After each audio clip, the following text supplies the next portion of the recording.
Bonjour, c'est Ursule encore. On est le 15 juillet 2021. Alors, je viens sur la trompette ce matin encore et je viens proclamer le retour de notre Seigneur Jésus-Christ. Amen. Que sa grâce nous soit renouvelée à tous et que sa joie soit notre force en ce jour. Amen. Alors, si je vis, ce n'est plus moi qui vis. C'est Christ qui vit en moi. Amen. Pouvons-nous le dire sans risque de rougir, sans risque de nous arrêter pour dire, mais est-ce que c'est vrai? Pouvons-nous dire cette phrase-là que Paul a dite, selon laquelle, si je vis, ce n'est plus moi qui vis, c'est Christ qui vit en moi. Amen. Quand on prend la vie de Paul, l'apôtre Paul, effectivement, c'était vrai. C'était vrai pour ce frère-là, qui jadis a persécuté l'Église, et puis après cela, au fait, après cela, ne pouvait dire que, après avoir persécuté l'Église, et après avoir eu sa rencontre avec Jésus, il ne pouvait dire que, si je vis, ce n'est plus moi qui vis, c'est Christ qui vit en moi. Parce qu'il y a eu une œuvre de transformation. Amen. Du moment où Jésus-Christ l'a rencontré, amen, du moment où il a reçu le toucher du Saint-Esprit, c'était un autre homme. Autant en premier, c'était un homme charnel, rempli d'un zèle amer, envers la vérité, fougueux, et puis désireux d'en finir avec ce groupe-là. Amen. Une fois la rencontre avec le Saint-Esprit, une fois avoir vu sa saleté, parce que quand Jésus-Christ l'a visité, il était aveugle. Amen. Et c'était des écailles qui cachaient ses yeux.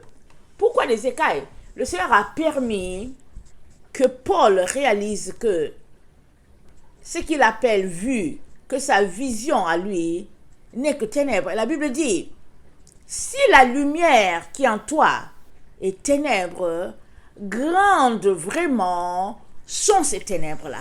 Alors Paul, c'est une personne qui était grandement dans les ténèbres.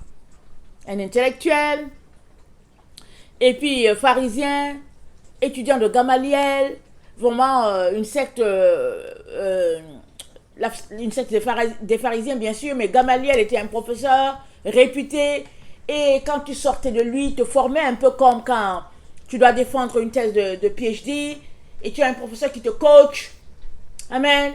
Alors Gamaliel coachait beaucoup de jeunes, comme Jésus-Christ qui a dit, alors vous formez une élite et vous les rendez pires que vous.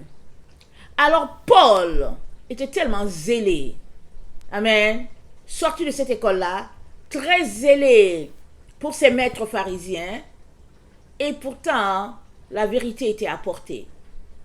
Et il a même assisté à la crucifixion d'Étienne, le premier martyr chrétien, si on peut le dire ainsi, le premier suiveur de Jésus. Amen, ne disons pas chrétien, parce qu'aujourd'hui les chrétiens, au fait, c'est juste les gens de Laodicée. Aujourd'hui les chrétiens, c'est les gens de Laodicée. Quand ils te disent qu'il est chrétien, c'est parce qu'il est équilibré entre le monde et puis Jésus. Mais ceux-là qui suivent vraiment Jésus devraient s'appeler les suiveurs de Jésus. C'est ça la vérité. Parce qu'aujourd'hui, être chrétien, c'est toute une étiquette, en tout cas, terrible, au fait. Donc voilà, alors, Paul a assisté à la crucifixion d'Étienne et il avait reçu une lettre pour aller en finir avec ce groupe-là. Mais Jésus est tellement bon. Jésus a vu la finalité, amen, de l'œuvre pour laquelle il est mort sur la croix. Il a vu que ce serait terrible ce que Paul partait faire. Il a choisi de le rallier dans son camp. Amen. Alors il a décidé de le rencontrer. Alors qu'il galopait sur son cheval, rempli, je ne sais pas de quoi, les pensées, on ne peut pas dire. Jésus-Christ l'a rencontré. Il lui a dit, Saul, Saul, pourquoi me persécutes-tu? Il lui a dit, qui es-tu? Jésus a dit, je suis Jésus de Nazareth, je suis Yahshua HaMashiach, celui-là que tu persécutes. Mais au fait, ce que tu dois savoir, Paul, c'est qu'il te sera dur de régimber contre les aiguillons. Mais les aiguillons, où sont-ils? Ils sont les aiguillons de la mort. Paul, pendant que tu cours pour tuer, pour mettre fin à mon œuvre, et puis en finir avec leur vie terrestre, Paul, comment vas-tu faire? Parce qu'à la fin de tes jours, tu vas me rencontrer, moi en personne. Que feras-tu? Alors, je suis venu t'offrir de changer de camp. Amen. En gros, en résumé, c'était ça ce que Jésus est venu faire en Paul. Et il n'y a personne qui rencontre Jésus qui dit « je ne veux plus de toi ». Il n'y a personne. Quand tu rencontres Jésus là, tu ne peux pas dire « oh, je préfère mon ancienne vie ». Parce que tu viens nez à nez avec ta saleté et avec la lumière de l'autre côté. La lumière qui est Christ, bien sûr. Mais si toi, tu dis que tu suis Jésus, si toi, tu t'appelles chrétien et que tu continues de marcher dans les ténèbres, dans les manigances de toutes parts, dans la vie, au fait, une vie remplie d'intrigues malhonnêtes, si c'est ça que tu fais, Jésus n'est pas en toi. Tu t'appelles juste chrétien. Tu vas juste à l'église les dimanches. Tu donnes juste ta dîme.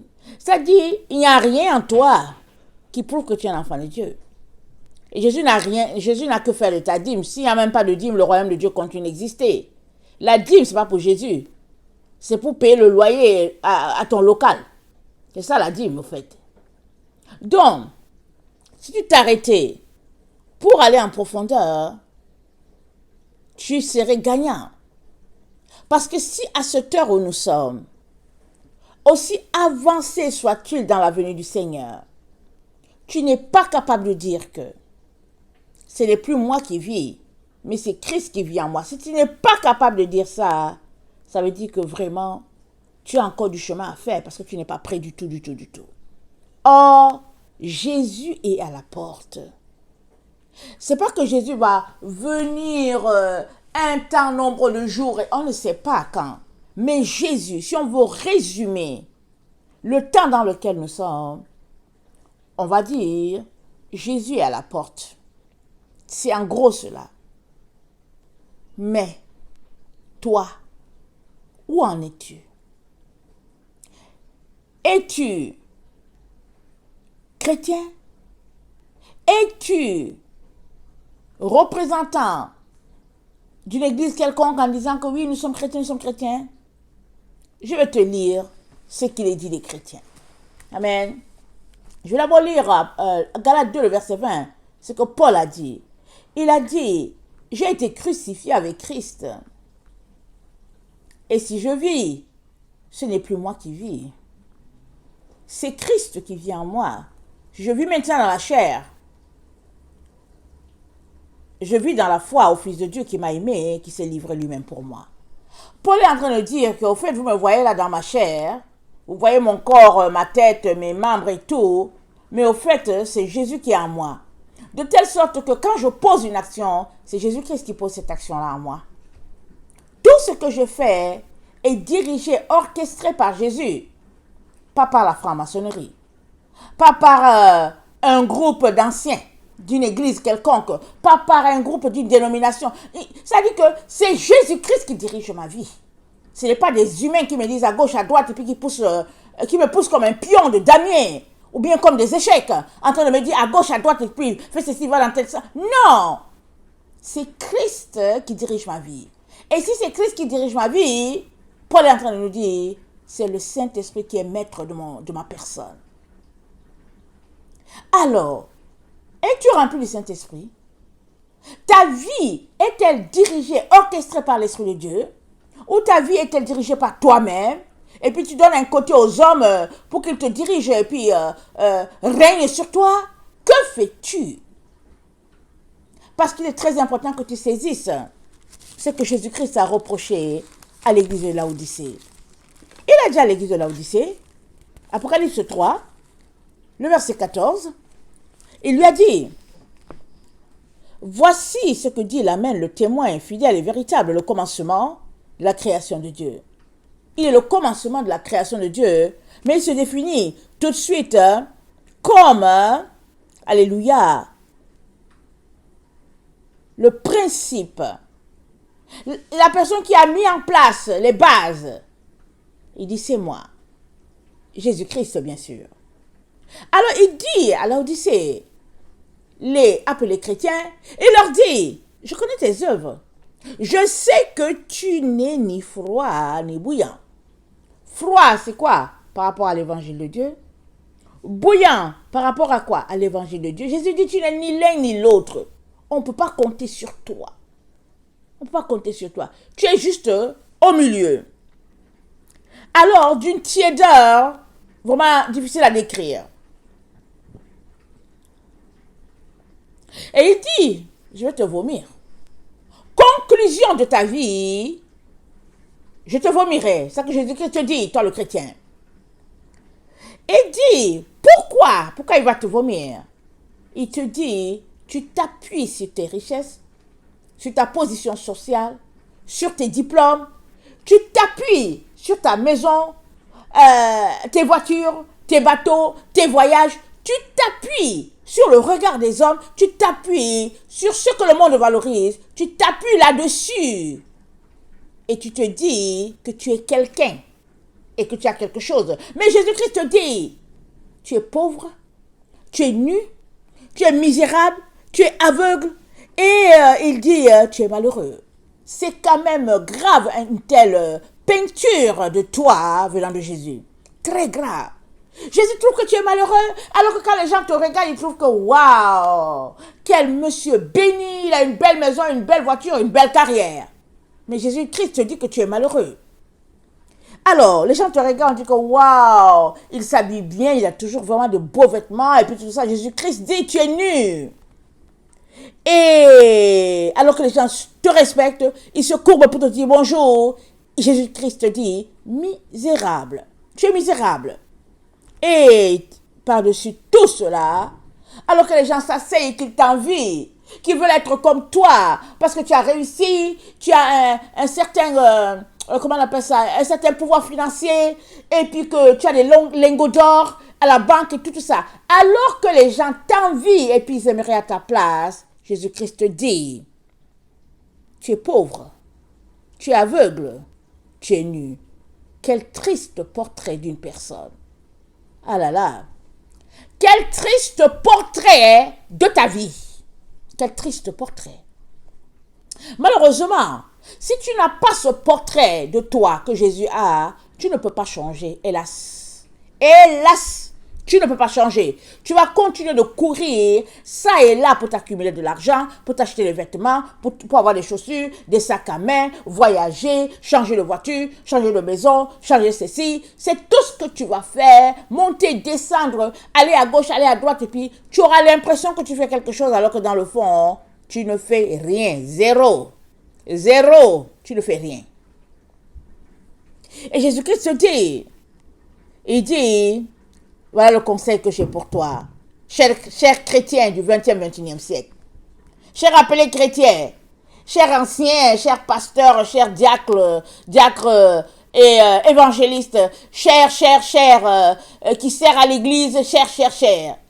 Alors il te dit, voilà ce que je te conseille. Viens acheter de moi de l'or éprouvé par le feu, afin que tu deviennes riche. Et de quel or parle-t-il, notre Seigneur? Il parle des épreuves. C'est ça que Jésus-Christ appelle l'or. Il te dit de venir acheter les épreuves chez lui. Il va t'envoyer toutes sortes de situations difficiles. Pendant que tu es dedans, hein, et que tu penses botter les autres, et que tu penses te sauver, il te dit, regarde mes 10 commandements, hein, et reste tranquille. Vas-y te repentir. Pendant que le feu bat son plein, je veux dire, le feu du fondeur, pendant qu'il bat son plein, et que tu te remets à Dieu, il y a un travail extraordinaire qui est en train d'être fait. Dieu prend la relève de ta vie, lui-même il la gère. Il te purifie. Pendant que tu pleures, pendant que tu viens pour dire Jésus, regarde comment les autres me regardent, etc. Pendant que tu es dans cet état, c'est Jésus-Christ qui est en train de contrôler ta vie, il est content. Il t'épure. Il dit enfin, enfin mon fils est rentré à la maison. Parce qu'il a compris que ces choses-là, que le monde appelle richesse, ne sont en fait que de la misère. Parce que ces choses-là, que le monde considère, te conduiront direct en enfer. Direct. Un jour, j'étais dans la présence de Dieu et le Seigneur me parlait de notre sort à nous ses enfants. Et je suis sortie de là assez triste. Pourquoi? Parce que Jésus-Christ m'a dit, vraiment quelque chose de poignant. Il m'a dit, Ursule, tous ceux-là que tu vois qui disent, je suis chrétien, je suis sauvé, mais qui ne mènent pas une vie de renoncement, tous ceux-là, Ursule, ils ne verront pas ma face. C'est pourquoi je leur donne tous les biens matériels qu'ils aiment. Ils aiment. C'est pourquoi je leur donne toutes les positions sociales qu'ils aiment. C'est pourquoi je leur accorde tout l'argent qu'ils veulent. Et de telle sorte que quand ils se retrouvent là, ils ont l'impression qu'ils sont quelqu'un, ils ont quelque chose, et ils se comparent aux autres, et ils trouvent que les autres n'ont rien. Il dit, je leur donne tout cela parce que c'est leur paradis qu'ils sont en train de vivre sur la terre. Jésus-Christ me l'a dit. Leur paradis, Ursule, ils vivent leur paradis sur la terre. Alors je les laisse avoir ces biens matériels-là. Parce que finalement, s'ils n'ont pas ça, de l'autre côté, ils vont tout simplement se souvenir qu'un jour, voilà ce qu'ils ont fait et ils auraient dû le faire autrement. Il dit, c'est pourquoi. Il dit, ne les suis pas, Ursule. Ne suis personne. Suis-moi. Moi, ton créateur. Cherche-moi, Ursule. Tu me trouveras. Mais laisse-les. Laisse-les à leurs illusions, à leur folie, à leur aveuglement, à leur surdité, à leur illusion de richesse. Laisse-les. Ils se réveilleront un jour ou l'autre, et pas dans trop long. Ils se réveilleront pour se rendre compte que, au fait, ils ne m'ont jamais cherché. Ils ont cherché le bien de ce monde. Les gens sont rendus à ne même plus se connaître. C'est-à-dire, ils ne savent pas si leur cœur est vraiment à Dieu ou leur cœur est au monde. Et ils vont te dire, il ne faut pas exagérer. Ils vont te dire, mais non, Dieu n'a rien contre nous ayant les affaires. Ils vont te dire, c'est toi qui es aigri, c'est toi qui ne comprends rien à l'évangile. Ils vont te dire ça. Et pourtant, Jésus a été assez clair quand il nous a parlé de l'église de Laodicée. C'est l'église à qui il a dit des paroles tellement choquantes, mais des paroles pourtant si vraies, que si tu t'arrêtais pour dire, et si je faisais partie de cette église-là, tu te mettrais à changer ta vie. Il suffit juste que tu te demandes si tu fais partie de l'église de Laodicée. C'est tout. Et tu te rendrais compte que tu fais partie du groupe-là. À qui Jésus-Christ a dit que tu es nu, tu es aveugle, tu es misérable, tu es malheureux. Et tu as besoin de collier, tu as besoin de vêtements, tu as besoin vraiment de conseils venant de Jésus pour acquérir la véritable richesse. Et cette richesse-là n'est autre que d'accepter de passer par les épreuves qu'il a mis en place pour toi. Ta vie est déjà déterminée par Dieu depuis le moment qu'il t'a envoyé sur la terre. Elle est déterminée. Mais tu ne peux la vivre dans chaque détail que si tu confies toute ta vie à Jésus. Et il la dirigerait de telle manière que tu puisses mettre ton pied dans son pied à lui. De telle sorte qu'à la fin, si tu regardais en arrière, tu verrais que toi, tu as bouché parfaitement le puzzle qui était le tien. Et ça, c'est parce que tu auras donné ta vie à Jésus. Et c'est parce que tu es en train de vivre disant, ce n'est plus moi qui vis, c'est Christ qui vit en moi. Si c'est comme ça que tu vis, mon frère, ma soeur, je peux te garantir que tu verras sa face. Mais si tu vis de manière à te comporter dans un jeu comme le chat et la souris, alors tu l'apprendras à tes dépens. Et je voulais aussi te dire une chose, toi qui m'écoutes. Au fait, le jugement a déjà commencé. Tu ne le vois peut-être pas, mais si tu marches selon Dieu, tu devrais être en train de voir que ça a commencé. Les choses ne commencent pas en gros là. Bam! Mais non, les choses ne commencent pas comme ça. Avec notre Dieu, les choses commencent toujours petit. D'abord, il y a d'abord une graine qui est plantée. On a l'impression qu'il n'y a rien. Après peut-être 21 jours, tu peux aller regarder, tu vas voir que la terre est en train de se fendiller un peu. Et après quelque temps, tu vas voir que ce qui a été planté est sorti de terre, etc., etc. Mais si tu veux voir la chose tout de suite en gros, il se pourrait que tu ne la vois pas. Mais ça ne veut pas dire que Dieu n'est pas en train de travailler. Alors, les choses ont déjà commencé, le jugement de Dieu a déjà commencé. Dieu est déjà en train d'assembler ses enfants, les mettant dans son panier de récolte. Ceux qui sont prêts, amen, il est déjà en train de les séparer de ceux-là qui ne sont pas prêts du tout. Il est déjà en train de séparer les bons grains des mauvais. Il est en pleine séparation. Parce que c'est dit que le jugement commence par la maison de Dieu. Et cela a déjà commencé au fait. Si tu ne le sais pas, peut-être c'est parce que tu es en train de courir après les choses de ce monde. Si tu ne le sais pas, peut-être c'est parce que tu es dans l'illusion totale, croyant que Jésus-Christ va venir te prendre, alors que dans le fond, c'est toi qui dois t'organiser pour aller le trouver. C'est ça l'histoire. Tu dois t'organiser pour aller trouver Jésus. Mais il y a beaucoup d'enfants de Dieu qui sont là, les mains croisées, se disent Jésus va venir le prendre. Jésus va venir te prendre comment? Il va te prendre comment? Tu es pris dans un filet sur la terre. Nous sommes tous pris dans le filet. Tous. Nous sommes collés ici à la terre. Collés. C'est d'éléments chewing-gum Tarzan. Allez, collés au sol. Au sol qui n'est autre que la terre dans laquelle nous vivons. Nous sommes pris dedans. En plein. Mais tu seras détaché de cette terre. Amen. Quand Dieu permettra que la lumière soit détachée des ténèbres. Et pour cela, il faut qu'en ce moment où tu sois en train de vivre comme un enfant de lumière, pas un enfant de ténèbres. Il faudrait qu'en ce moment où tu es là, que tu sois en train déjà, amen, d'avoir renoncé aux œuvres de la chair. Et que tu aies épousé les œuvres de l'esprit et que tu t'en tiennes vraiment à vivre selon Christ, reflétant Christ partout où tu vas, partout dans tout ce que tu fais. Il faudrait cela. Sinon, tu es tout simplement dans l'illusion. L'illusion totale.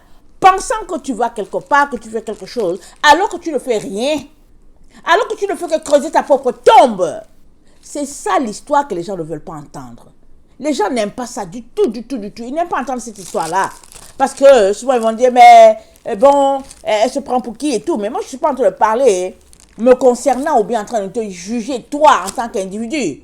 Je suis tout simplement en train de dire, parce que je m'inclus dedans, hein, je suis en train de dire que à cette heure tardive là où Jésus-Christ arrive, si tu n'as pas encore laissé le monde et ses valeurs, et que tu penses que Jésus va venir te chercher parce que tu vas à l'église, que tu donnes ta dîme et que tu as un poste à l'église, alors tu es dans le leurre le plus total. C'est ça que je suis en train de te dire. Tu es dans l'illusion. Tu n'as encore rien compris. Il y a des gens qui sont là, ils pensent que ouais, parce qu'ils ont un poste, ils sont diacres, et puis bon voilà, et puis Jésus me voit. Mais non, c'est pas le diacre qu'il voit. C'est pas le titre qu'il voit. Il voit ton cœur. Où est ton cœur? Là aussi sera ton trésor. Parce que c'est dit là où ton trésor, là sera ton cœur. Donc là où il est ton cœur, ton trésor y est. Alors où se trouve ton cœur en ce moment où tu es en train de m'écouter? Ton cœur est-il avec Jésus? Jésus-Christ te prendra. Parce qu'il vient chercher tout cela en qui il se voit. Mais si tu vas à l'église, tu sers à l'église, tu donnes ta dîme, tu fais les bonnes choses, les beaux sourires, ça ne change rien. Tu finiras collé à la terre. Qu'est-ce que je veux dire collé à la terre? Quand il y aura la résurrection, tu ne ressusciteras pas. Tu resteras dans la terre parce que la première résurrection, c'est pour ceux-là qui ont donné leur vie à Jésus. Amen. C'est dit, ceux qui sont morts en Christ, ils ressusciteront en premier. C'est ça qui est dit, clair et net. Mais les autres, ce ne sera pas encore leur tour. Alors, où iras-tu? Ne vois-tu pas que tu es collé? Ne vois-tu pas que tu es pris dans ce filet-là? Amen. La seule manière pour toi d'échapper, c'est que tu sois en train de vivre ta chrétienté en ce moment, hein, comme le Père a dit qu'on devrait le vivre. Alors, j'aimerais lire cela. Colossiens. Amen. Et afin que nous puissions un peu nous rafraîchir la mémoire si on a oublié au fait qu'est-ce que le Père nous a dit.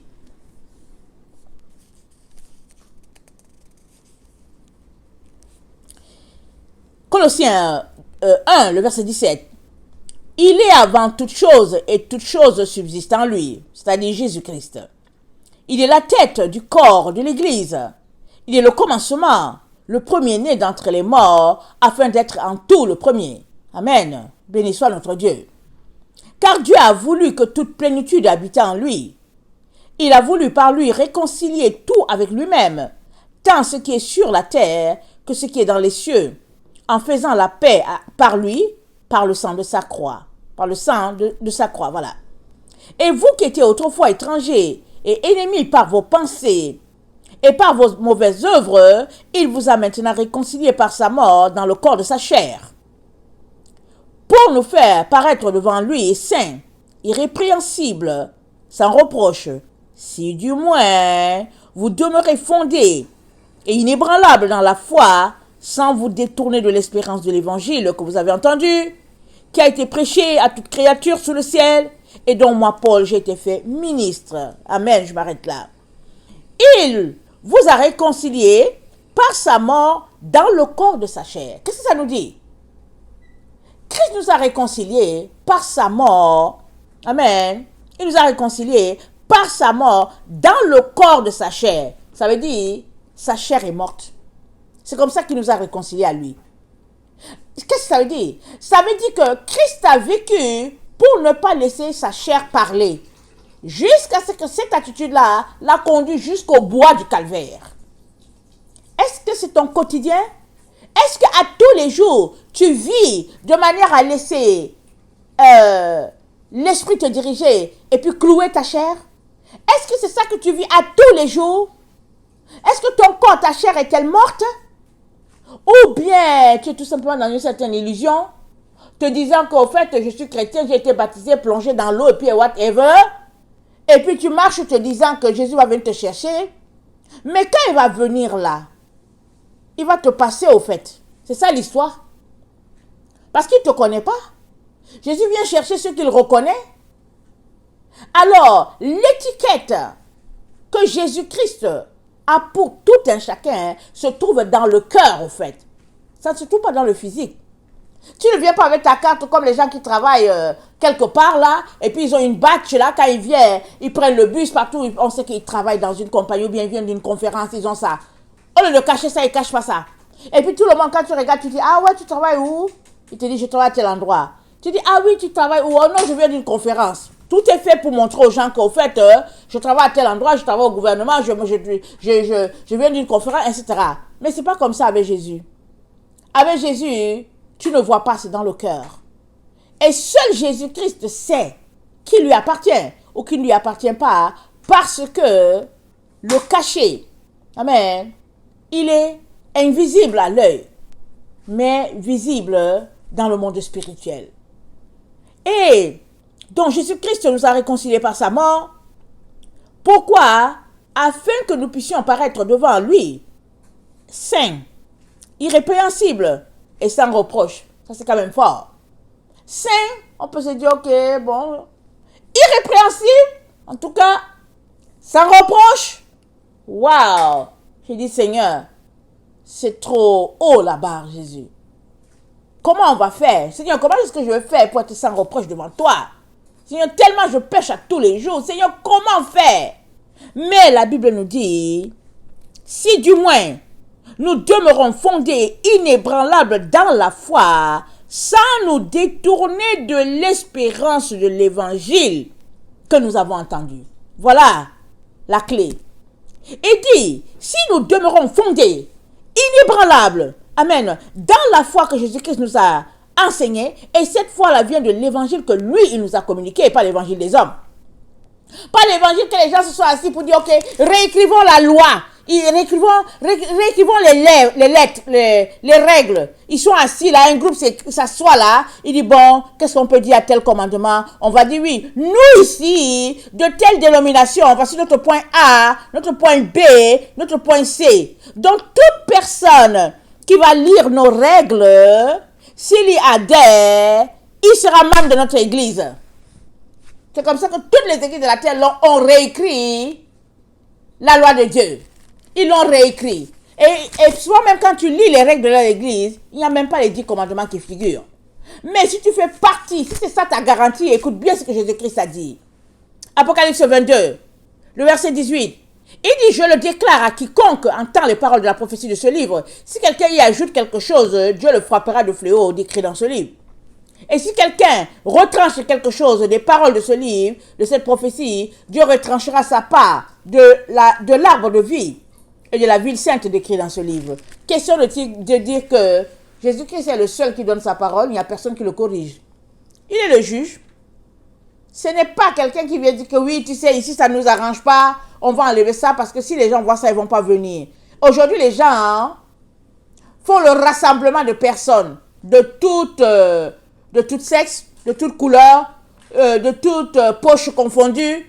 Alors, il faut le rassemblement d'un groupe de personnes pour faire partie d'eux. Alors, tu te retrouves à faire partie d'un groupe et tu n'as pas de garantie que le groupe, au fait, il ne sera pas avec Dieu. Tu n'as pas de garantie que le groupe est avec Dieu, voilà. Tu n'as pas de garantie que le groupe est avec Dieu et tu viens, tu t'associes au groupe. On vient, on te donne une leçon de 2 heures et puis après on te présente. Oh, voilà des nouveaux membres. Mais membres de quoi? Tu es membre de quoi? Alors que tu t'avances dans cette église-là, pour dire oui, tu es membre. Tu es membre de quoi? Tu es membre d'une secte. Parce qu'en arrière de tout cela, c'est Satan. Ce n'est que Satan qui peut avoir inspiré les gens pour qu'ils réécrivent la loi de Dieu. Sinon, si ton église est l'église de Jésus-Christ, pourquoi est-ce qu'elle a des règles différentes de celles que Jésus-Christ a dit dans sa parole? Si ton église appartient à Jésus-Christ, comment se fait-il que tu n'es pas en train de vivre ce que les premiers apôtres ont vécu? Comment se fait-il que ton église n'est pas comme l'église des Actes des Apôtres? C'est parce que ça ne marche pas selon Dieu. Alors, Jésus-Christ nous dit donc que, il nous dit, attendez, excusez mon texte, il dit, il vous a maintenant réconcilié par sa mort dans le corps de sa chair pour vous faire paraître devant lui saint, irrépréhensible et sans reproche, si du moins, écoutez, si du moins vous demeurez fondés et inébranlables dans la foi, sans vous détourner de l'espérance de l'évangile que vous avez entendu. Et ça, c'est l'évangile de Jésus. L'évangile que les apôtres nous ont apporté. Pas l'évangile des humains là sur la terre qui sont là et puis non. Alors, c'est à toi de regarder où tu te trouves par rapport à l'évangile de Jésus. Il y a une seule doctrine. C'est-à-dire, tu montes, tu descends, tu tournes. Il n'y a pas une autre doctrine. Une seule doctrine, et c'est Jésus qui l'a amenée. Toutes les autres doctrines, la montée de toutes pièces, c'est les hommes qui les ont envoyées. Et ils vont répondre eux-mêmes. Mais, toi là, qui cherches ton Dieu, mets-toi à le chercher, sans y mettre l'étiquette d'une dénomination. Va devant lui, repens-toi, dis-lui, Seigneur, je ne savais pas, Mais je veux te connaître, toi, Seigneur. Enlève les écailles de mes yeux. Donne-moi d'ôter toutes les choses auxquelles les dénominations ont ajouté. Seigneur, donne-moi d'enlever cela. Et donne-moi de connecter à la seule vérité que toi tu as enseignée et que tu as apportée. Et si tu pries comme ça, Jésus va t'aider. Il va t'aider comment? Mais tu vas lire ta Bible. Parce que beaucoup sont paresseux, ils ne veulent pas lire. Ils sont là, ils veulent qu'on leur dicte. Oui, va voir dans telle partie. Va voir ceci, va voir. Non, non, non. Tu dois lire ta Bible. Alors que tu la lis, tu sauras exactement où tu verras directement où, au fait, tu es tombé. Tout le monde tombe. Ou bien tout le monde est tombé déjà une fois. Il n'y a personne qui n'a pas encore connu une chute. La Bible dit, tous ont péché, tous, et ont été privés de la gloire de Dieu. Mais Dieu prouve son amour envers nous en ce que lorsque nous étions encore des pécheurs, Christ est mort pour nous. Nous avons péché. Alors, si maintenant tu te rends compte que là encore, dans ta volonté, ta soif d'aimer le Seigneur, tu es encore tombé dans le piège des dénominations, sors de là, va lire ta Bible. Pendant que tu la lis, tu verras comment tu as été pris dans les illusions, les histoires des êtres humains, et puis bon voilà, comment tu as été enlisé dans toutes sortes d'histoires, et repens-toi. Et Dieu, il t'aidera à enlever les écailles de tes yeux, petit à petit. Parce que, évidemment, c'est une école. Alors, si tu marches avec le Seigneur depuis 10 ans, on comprend que, normal que tu sois un peu plus avancé que la personne qui marche avec le Seigneur depuis 2 ans. Mais ce qui est grave, c'est que il y a plusieurs qui marchent avec le Seigneur depuis 10 ans, 20 ans. Ils ne sont pas allés plus loin que le jour où ils ont avancé pour dire « je vais donner ma vie à Jésus ». Ils sont allés, on les a plongés dans l'eau. Ils sont sortis de là et finalement, ils ont marché pour écouter une personne A leur dire à gauche, une personne B leur dire à droite, et puis une personne C travailler pour le mettre dans des hiérarchies au niveau de l'église, de telle sorte que finalement, ils sont restés là pratiquant la religion, changeant juste de siège. Alors, on chante, et puis l'autre change le siège. Il passe de la position B à la position P. Alors, on chante encore, et puis finalement, ça a changé. La personne qui était à la position P, elle a changé, elle passe à la position A, et puis maintenant, c'est une autre personne qui vient prendre la position, etc., etc. Et puis, pendant que les gens sont un groupe est en train de changer de siège musical, amen, il y a des nouveaux membres qui arrivent à l'église. Alors, les gens essaient de regarder parmi les nouveaux membres, quels sont ceux-là qui ont la lumière et ceux qui n'ont pas. Alors, on regarde bien, on dit, celui-ci, il n'a pas la lumière de Dieu. On peut le mettre dans nos sièges, dans notre cercle. Amen. L'autre, s'il a la lumière, jamais il ne fera membre de notre cercle parce qu'il a la lumière. Il voit trop bien. Soit on s'organise pour tuer sa lumière, pour lui envoyer les ténèbres. Essayons de lui envoyer les ténèbres. Alors ils vont s'organiser pour enlever ta lumière. Ils s'organisent en groupe pour enlever ta lumière. Ils se tissent, en tout cas, des toiles afin d'enlever ta lumière. S'ils n'arrivent pas à enlever ta lumière, finalement, tu es la personne à abattre. Tout le monde te jette la boue dessus. On te met toutes sortes de boue sur ton visage, partout. Parce que ta lumière, ils n'ont pas réussi à enlever. Alors, tu vas regarder, tu vas voir, tu vas dire, mais attends, qu'est-ce qui se passe ici? Tout le monde finalement sert. Mais tous les gens qui servent là, ils sont dans les ténèbres, en fait. Je suis désolée de te dire la vérité. Ils sont dans les ténèbres. C'est pourquoi ils servent à la manière des hommes. S'ils étaient dans la lumière, ils serviraient comme Jésus-Christ a dit. C'est-à-dire, ils viendraient d'abord s'humilier en pleurant pour dire, Seigneur, éloigne-toi de moi, je suis un pauvre pécheur. Je ne mérite pas Jésus-Christ. Je ne mérite pas de me tenir devant toi ici. Mais non, s'ils servent et ils sont contents dans leur position, c'est parce qu'ils sont dans les ténèbres les plus sombres. Alors, ténèbres, amen. Plus tu sais, plus ta profondeur dans les ténèbres est avancée. Je suis désolée de dire la vérité. Alors, maintenant, tableau sombre, n'est-ce pas? Mais il y a de l'espoir. Il suffit juste que tu veuilles sortir de là et Jésus-Christ t'aidera. Parce que le simple fait que tu veuilles sortir de là, c'est déjà la lumière. C'est déjà de la lumière. Le simple fait que tu dises, assez c'est assez, c'est de la lumière. Maintenant, l'autre étape, c'est qu'il faut que tu aies la volonté qui vienne avec.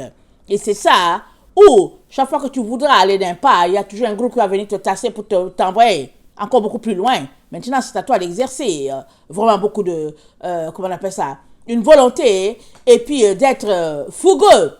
Et la Bible dit, le royaume de Dieu, ce sont les violents qui s'en emparent. C'est pas une violence physique. C'est une violence dans ta position, dans tes convictions, de dire, hé, pardon, tenez-vous loin de moi. Ne vous approchez pas. Moi, j'ai décidé que je suis Jésus, et puis point barre. Voilà. Et ça, c'est une vie de combat jusqu'à ce que nos yeux le voient face à face. Alors, dans Hébreux 10, c'est dit, le verset 6, parlant de notre Seigneur Jésus-Christ, bien sûr. Tu n'as agréé ni holocauste ni sacrifice pour le péché. Alors j'ai dit, voici je viens, dans le rouleau du livre il est question de moi, pour faire au Dieu ta volonté. Après avoir dit d'abord, tu n'as voulu et tu n'as agréé ni sacrifice ni offrande, ni holocauste ni sacrifice pour le péché, ce qu'on offre selon la loi, il dit ensuite, voici je viens pour faire ta volonté. Il abolit ainsi la première chose pour établir la seconde. C'est en vertu de cette volonté que nous sommes sanctifiés par l'offrande du corps de Jésus-Christ une fois pour toutes. Et tandis que tout sacrificateur fait chaque jour le service et offre souvent les mêmes sacrifices qui ne peuvent jamais ôter les péchés, lui, après avoir offert un seul sacrifice pour les péchés, s'est assis pour toujours à la droite du Père. Alors le verset 10, c'est en vertu de cette volonté que nous sommes sanctifiés par l'offrande du corps de Jésus-Christ une fois pour toutes. On vient de lire dans, dans Colossiens, je pense que c'est dans Colossiens qu'on avait lu, que c'était Colossiens 1, on avait lu qu'il nous a maintenant réconciliés par sa mort dans le corps de sa chair, pour nous faire paraître devant lui saints, irrépréhensibles, sans reproche. Amen. Et ça, c'est par sa mort qu'il nous a réconciliés. Et Hébreux nous dit, c'est en vertu de cette volonté que nous sommes sanctifiés par l'offrande du corps de Christ. Encore, son corps, en offrande pour nous, ça nous a sanctifiés. Alors, si nous comprenons cela, ça veut dire que nous ne pouvons plus marcher selon les directions d'un être humain, les directives d'un groupe de personnes. Non, non, non. Nous marchons selon l'Esprit de Dieu. Voilà pourquoi la Bible dit, ceux qui sont conduits par l'Esprit de Dieu sont fils de Dieu. Alors, si tu es fils de Dieu, c'est l'Esprit de Dieu qui te conduit, ce n'est pas un être humain qui te conduit. C'est l'Esprit de Dieu. À partir du moment où tu cèdes, amen, au caprice des êtres humains, ce n'est plus l'Esprit de Dieu qui te conduit, c'est les êtres humains. Et c'est fini pour toi si tu continues sur cette voie-là.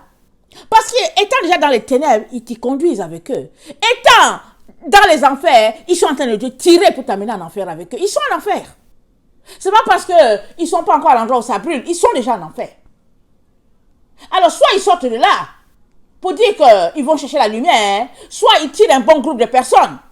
Mais toi là, tu dois savoir que tu es venu du ciel tout seul. Chacun est né seul. Tu n'es pas né dans un groupe là. Tu dois prendre tes jambes à ton cou pour sauver ta vie. Quiconque voudra sauver sa vie la perdra. Et celui-là qui perdra sa vie là, à cause de Christ, la retrouvera. Tu as besoin de perdre ta vie ici sur cette terre pour la retrouver. C'est-à-dire que quand les autres te regardent, on dit, regardez celle-là, c'est une perdue. Regardez celui-là, il est perdu. Il est comme ci, il est comme ça, il est ceci, il est celle-là, il est ceci. Dès que les gens disent ça de toi, applaudis. Alléluia. Tape les mains. Dis Alléluia Seigneur, merci Seigneur. Merci, je suis un dégoût pour eux autres. Applaudis. Parce que pendant que les gens t'insultent, te dénigrent, Amen, Alléluia, Jésus-Christ t'élève. Alléluia, Jésus-Christ dit, voici mon enfant, tu es comme moi. Tu es comme moi. Mais si tu fais partie des gens qu'on apprécie partout, pose-toi des questions. Pose-toi des questions. Il y a des gens qui sont dans les églises, tout le monde les aime. Tu arrives dans l'église, oh bisous, tout le monde. Tu regardes, tu dis, what? Tu dis, mais qu'est-ce qui se passe ici? Ils sont aimés de tous. Ça, c'est parce qu'ils marchent selon les lois de l'homme. Alors les hommes les aiment. Parce que tu es comme eux. Tu marches sur les lois des hiérarchies de ce monde. Tu marches sur les lois des démons. Alors tout le monde va t'aimer. Ils sont contents. Ils se disent, ok, il est comme nous, il nous ressemble. À partir du moment où tu cherches ton Jésus, allez, collons-lui la boue. Lançons-lui la pâte à modeler. Toutes sortes d'histoires. la farine, l'encens. Mais il est très important que tu comprennes que c'est un combat dans lequel nous nous trouvons. Et le combat, il prendra fin le jour où nos corps mortels seront transformés en un corps immortel. Ce jour-là, le combat aura pris fin. Pourquoi? Parce que nous serons désormais comme les anges, comme les habitants du ciel. Ils ont un corps différent du nôtre. Il est important que tu puisses travailler, maintenant où tu es, d'arrache-pied, de manière à refléter cela. Il est très très important. Sinon, tu es juste dans le leurre. Tu es juste en train de retarder tout simplement ton enterrement, c'est tout. Et moi, je viens nous encourager, vraiment à nous assurer que ce n'est plus nous qui vivons dans ce corps-là, mais c'est bien Christ qui vit en nous. Mais c'est à toi de répondre à cette question, je ne peux pas répondre pour toi. Je ne peux pas répondre, mais, alléluia, Jésus-Christ, amen, il est là pour toi. Si vraiment, vraiment, tu veux que ce soit lui seul qui vive, il est disponible. Parce que comment peux-tu expliquer que un musulman, un sikh, un je sais pas quoi, dès qu'il cherche Jésus, il cherche, il finit par trouver, tu regardes sa vie est transformée, et puis toi tu es là dans la maison de Dieu depuis des années, rien ne bouge. Pourquoi? Parce que tu ne fais rien en fait. Tu te reposes sur tes illusions, sur les mensonges dans lesquels tu as été élevé, éduqué, tu es là-dessus, tu ne fais rien. Et tu te dis que ouais, on est chrétien et que lui, ça se comprend. Parce que comme il était musulman, Jésus-Christ l'a transformé. Et puis bon, ça se comprend, il était sikh. Et puis on comprend que. Non! Tu es dans le mensonge et dans l'illusion. Tu ne comprends rien. Lui, il a une expérience avec le Seigneur parce qu'il a rencontré le Seigneur. Et toi, tu n'en as pas parce que tu ne l'as pas encore rencontré. Pas compliqué. C'est pas compliqué. Va donc chercher Jésus-Christ. Pose-lui des questions pour dire Seigneur, mais pourquoi est-ce qu'il n'y a pas cette connexion là, cette intimité entre toi et moi? Seigneur Jésus, qu'est-ce qui se passe? Et le Seigneur, il viendra à toi si vraiment tu veux le connaître. Amen. Dieu ne fait exception de personne. Mais tous ceux-là qui viennent à lui d'un cœur sincère, il les touche. Il les transforme à la seule gloire de son nom. Et je viens vraiment nous encourager à ne pas laisser l'illusion nous voler ce que le Père a pour nous, à ne pas laisser les humains nous raconter leurs bobards, à ne laisser personne. On est dans la dernière minute de la dernière minute. Les temps sont écoulés. On est à la fin. On est complètement à la fin. Mais dommage qu'un bon groupe, un groupe d'enfants de Dieu se disent que quand les choses changeront, voilà ce qui arrivera. Ils disent, oui, quand Jésus va venir, mais ok, d'accord, Jésus va venir, ça c'est sûr et certain. C'est sûr et certain. Mais, te retrouveras-tu avec lui? Question, te retrouveras-tu avec Jésus quand il viendra? Et ce n'est pas lui qui va venir te collectionner là. Les anges sont déjà en train d'assembler les enfants de Dieu là où nous nous trouvons. As-tu déjà été visité par ceux-là qui te rassemblent? Le Saint-Esprit t'a-t-il parlé? L'ange t'a-t-il confirmé? Es-tu en train d'être... C'est-à-dire, reçois-tu la confirmation du Saint-Esprit que tu es enfant de Dieu? Est-ce que le cachet est là? Est-ce que la conviction est là? Sinon, va devant Dieu. Va devant Dieu. Peut-être il se pourrait qu'il y a quelque chose encore, une grande barrière qui t'empêche de voir que, au fait, tu n'es pas encore dans le panier de ceux-là qui rassemblent. Des moissonneurs. Il se pourrait que tu n'as pas été encore pris dans le panier. Et comme Jésus n'est pas encore venu, il y a encore une occasion de dire, mais quel est mon sort? Seigneur Jésus, quel est mon sort?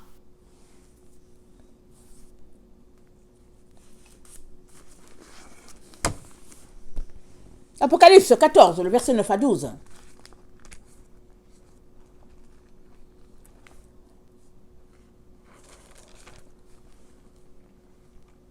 Et un troisième ange les suivit en disant d'une voix forte, si quelqu'un adore la bête et son image, et reçoit une marque sur son front ou sur sa main, il boira lui aussi du vin de la fureur de Dieu versé sans mélange dans la coupe de sa colère. Et il sera tourmenté dans le feu et le soufre devant les saints anges et devant l'agneau. Et la fumée de leur tourment monte au siècle des siècles. Et ils n'ont de repos ni jour ni nuit, ceux qui adorent la bête et son image, et quiconque reçoit la marque de son nom. C'est ici la persévérance des saints, qui gardent les commandements de Dieu et la foi de Jésus. Et j'ai entendu du ciel une voix qui disait, écris, heureux dès à présent les morts qui meurent dans le Seigneur. Oui, dit l'Esprit, afin qu'ils se reposent de leurs travaux car leurs œuvres les suivent. Amen. Si quelqu'un adore la bête, on vient de le lire, et son image, et reçoit une marque sur son front ou sur sa main, il boira lui aussi le vin de la fureur de Dieu, versé sans mélange dans la coupe de sa colère. À bon entendeur, oh oui, salut, bon entendeur, salut, à bon entendeur, salut. Que le Seigneur bénisse sa parole. Je vous aime beaucoup et Dieu davantage. Maranatha, Jésus revient. Amen et Amen. Soyez bénis. Amen.